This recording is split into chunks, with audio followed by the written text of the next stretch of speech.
like to start with something around your writing span. So you recently did a book review. All right. I mean, Yes, you weren't into writing for like a really long time, and then you got back into writing. It was one of Nigel Green and Robert Winsel's book. Okay, yes. Brutalist Paris. You did a book review for that. Okay. So was it a project that prompted you to like get back into writing, or was book review something to like something that you had in mind to like, okay, if I want to get back into writing, book review is something I'll go ahead with. So I would say the book review was the excuse to get back into writing. The master's that I did here was architectural history, so we needed to write a lot. And I was writing before in our daily because I guess I had more time to write. And then I started having more responsibilities in my job, and it was a little bit harder to find space to write. But then after doing the masters, I guess I learned how to be more flexible and have more time, like how to distribute my time better in order to actually have time to write. And I was reading a lot of different books. So I was kind of like wondering, I've never written a book review before and I really wanted to.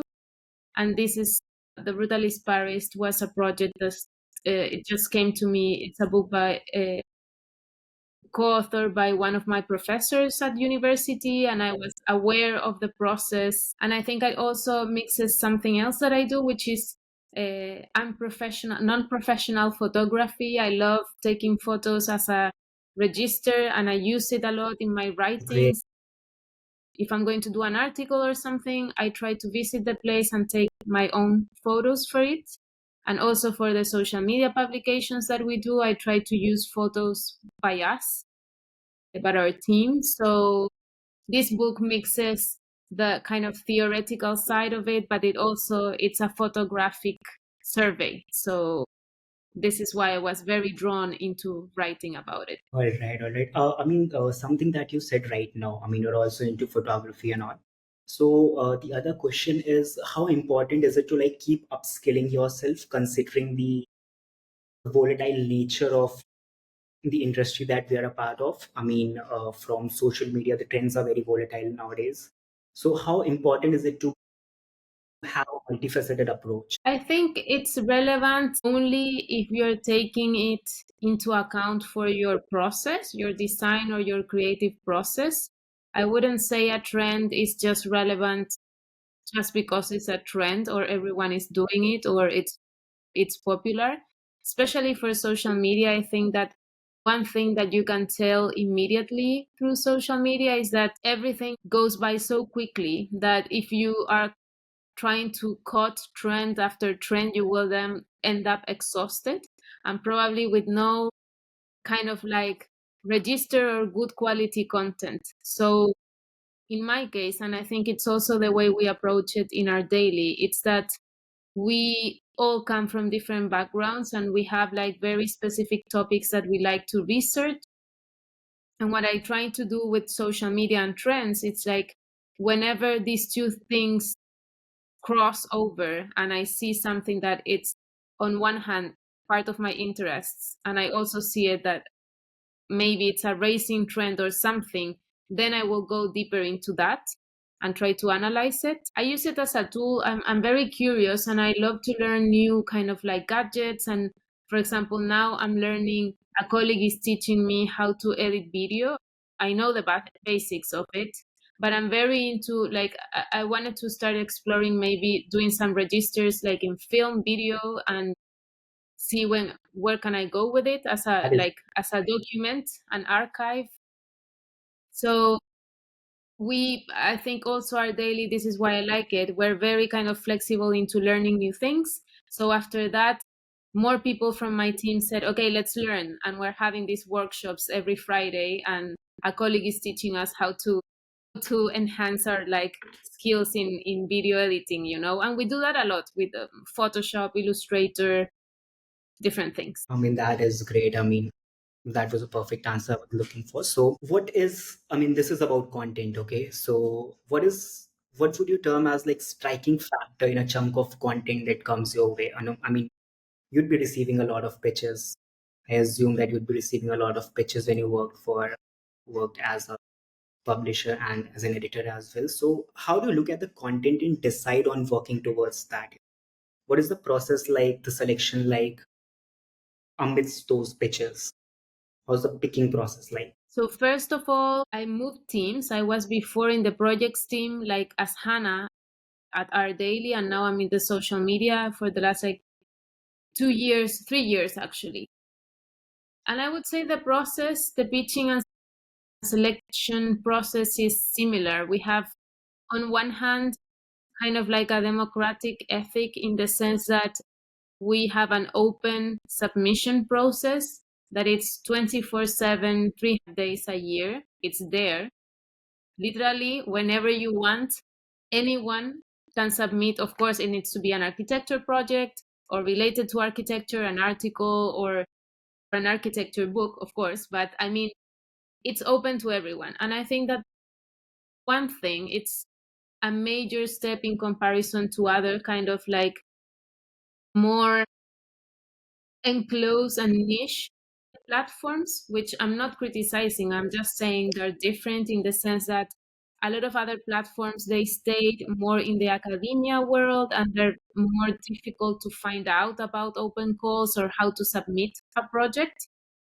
So with that being said, since we're so open, you're right, we receive a massive amount of submissions and pitches and on different time zones and on different like from different parts of the world, and a lot of times they have this idea that our daily is like this gigantic team of people and that we're like globally based in every part of the world, and it's not like that. We are the content team, it's only we're 12, and we manage the entire kind of like everything, the publication of articles, social media, publication of projects, so it's a lot going on. So we do take our time. Fortunately, we're not very fast in answering as other maybe some other platforms. But what we do is that we always acknowledge that we receive your content. We do percent review every single email that it's being sent to us. This is something that it's kind of like in our morals as editors. It's something that if someone is taking the time to send something, you at least need to review it and answer back. Maybe it's not going to be in the next day, but hopefully within 2 weeks, we're going to answer you. And then in the selection process, we do a lot of like collaborative practices in the sense that, of course, as an editor or as a project curator, you start reviewing yourself, but we're very open in the sense of having meetings once a week and we discuss some unsure or uncertain about the publication of a specific project because you think there's an issue with it, or if there's a news that it could be maybe in the borderline of what we publish as the editorial team, we bring all of these things into discussions once a week. And then with the head of content, she kind of like orients what we should do or not. So we do a lot of like collaborative work there. So along the same lines, there's another thing that we at RTF get asked a lot. It is about pitches. So what do you think? I mean, how do you differentiate between a positive and a negative pitch? The approach that the writers or architects might have. So differences between those positive and negative lines of a pitch. I would say that I will start with the positive. I always think that it needs to have a very kind of like concrete, to the point, first phrase, title, or even kind of like short, brief, 3, 4 lines that resume what you're going to present. So it's easy because also being super honest, like not everyone has the time to review or read, I don't know, 2,000 words of an article. So probably they're going to read either your brief or your abstract. And a lot of people that I know, they pay more attention to like the article itself, and the brief or the abstract, they kind of leave to the end and they barely kind of like review it. In my experience, I would say that the abstract is very, very important. And especially if you're working with an editorial team, some things of your article can be changed and can be modified along with your editor, like on a collaborative way. But I would say that the abstract needs to be like very, very well written and polished and kind of like a strong pusher of what you're trying to unpack in the article. And the other thing that, at least for me, it's important is the graphical expression. Since we're a digital platform, we do publish a lot of like images, drawings, collages, videos. And I would say that also because our audience is fixated in aesthetics in general, it is relevant. But in my view, it's not only that, it's also another way of communicating is graphics and visual. It's inclusive. Even kids can relate with architectural graphics. And I think it's also a way of making content that can be a little bit academic or niche or maybe specific and technical, a little bit more open for everyone to understand and to get interested. Everyone should be at least aware of the major architectural projects that are basically shaping our environment. So we need to be informed of them. That was quite insightful. I mean, that was really so. I'd like to proceed with this with the impact of advertisers and magazines. Okay, so magazines have like a unique relationship, let's say, with advertisers. So, what does it take to maintain an editorial independence and integrity while working with advertisers and let's say sponsors? Oof, magic. It's very difficult. I would say it's a tough question. It's very difficult. I would say that it's not possible to receive payments from advertisements and also be media and to have them both in the same platform. I know there's other ways of maybe having their advertisements in like a different media that it's part of your holding, and but if it is in the same magazine or in the same platform, it's not accurate to say that that can happen. But I would say that what we have been doing, and it has been successful in a way, it's that you need to create, I think you need to give guidelines for the advertisement that you're willing to receive on your website. And of course, try to like not get out of business by doing that.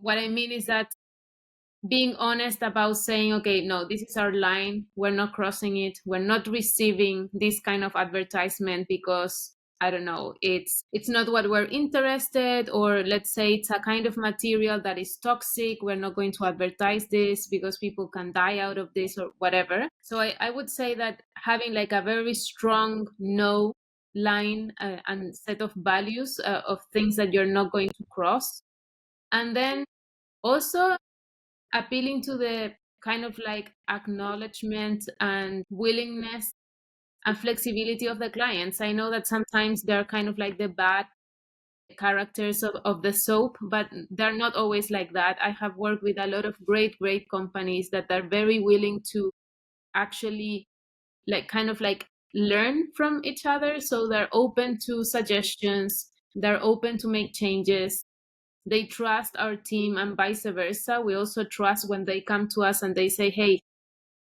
this is something really nice, we really want to advertise it with you. So I think it's also kind of like a leap of faith in the expertise and professionalism of the advertiser industry also, and picking up good Right. clients. Right. So, yeah, I mean, that is something, it actually gets the balance, a process of maintaining balance is something comes, that just doesn't come easy. Okay. So, thank you for answering that. Anyways, you started as an architect, right? I mean, you're still in the same lines, but what would be your advice to young architects who are thinking along different lines than just creating and designing buildings? Because, so how much freedom and knowledge does architecture as a course provide one to like go ahead and, steer towards different careers? Because it is just not limited to designing and creating buildings, right? I think architecture, it's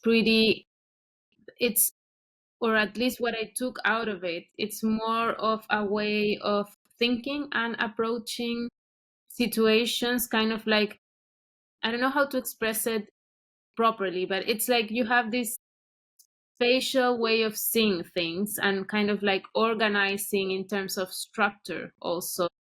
Like your eye and your way of approaching an issue or a topic through uni, it's kind of trained to see, okay, so this is the issue, this is what we're going to do, this will be the structure will work like this. And or if you're reviewing the architectural program, it's also like this kind of like sequence or kind of like a group of activities. You're always kind of like mixing selection with decisions with aesthetics. So I think in the end it's kind of like a methodology also. And I would say that that kind of methodology that architectural training in uni can give you, it's flexible and can be applied to other things. So, for example, I know as a fact that, well, now kind of like developers team, there's like architectural, but in the digital realm, like, so architects that are like digital architects and they're working with developers to build the structure of websites and stuff like that.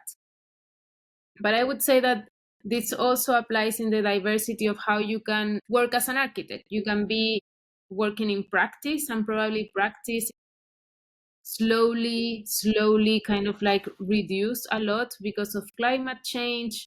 A lot of the building industry will stop their projects or they will be less and less every time, and maybe more of refurbishment projects.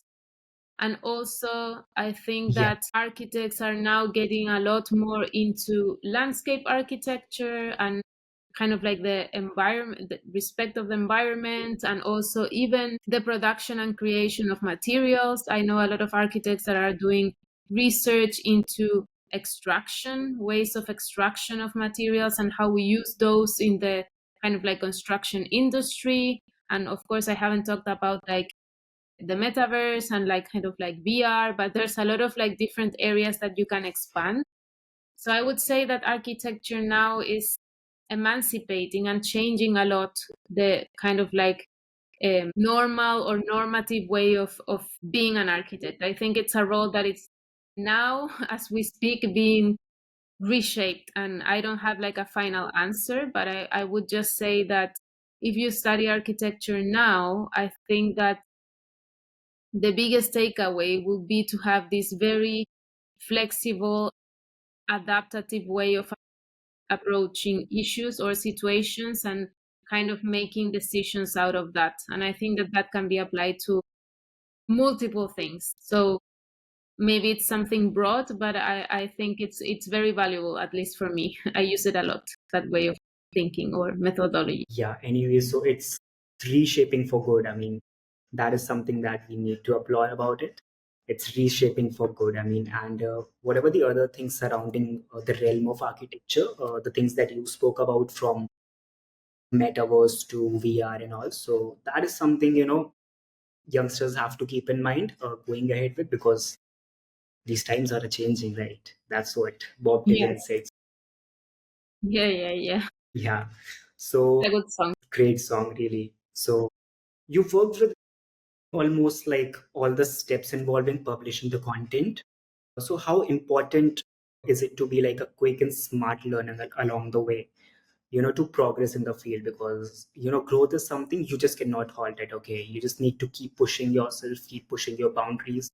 What does it take to push those boundaries, and what is how to like nurture that learning approach? Sorry, I missed the first part of the question. Okay, Can so you repeat it? you then have worked with yeah, I'm just repeating. So you've worked with Thank almost all the steps that are involved in publishing the content. Okay, so how important do you consider it to be for a for a person to be like quick and smart learner in the field? you. Also, I think it's for me, it's a very personal decision. Are you asking like if you're willing, if I would recommend someone to publish their content or not? No, so it's about the approach in general. It's about the At the approach, approach. because you've been a part of. Yeah. In terms of the approach, I would say that we have, like, in the editorial line, we have like a very, I would say, contemporary approach, in the sense that on the one hand, of course, we rely a lot in kind of the status quo of what is happening in architecture, in the architecture world. We do have like a news section, so we are always looking into what is happening. But I would say that maybe the landmark of our daily is that we are not only there, we're also kind of like avant-garde of talking about innovation in architecture, and a lot about innovation in technology and architecture. So innovation of materials, like 3D printing, we were kind of like the first ones driving into that. So I would say that our editorial line, it's not like all the time pushing the boundaries, because that is also very exhausting and you can get lost in terms of like keeping the view of how you're going to communicate your content. But we do have kind of like innovative hubs within the team, and we do take a lot of time to research and see what is going on. And I would say that one of the techniques that we use to stay up to date is to pay a lot of attention to what is happening in terms of architecture, like in architectural education. A lot of us are teaching also, so we get a lot of insights from our students, like what are they into, what are they doing, what are like their likes and dislikes.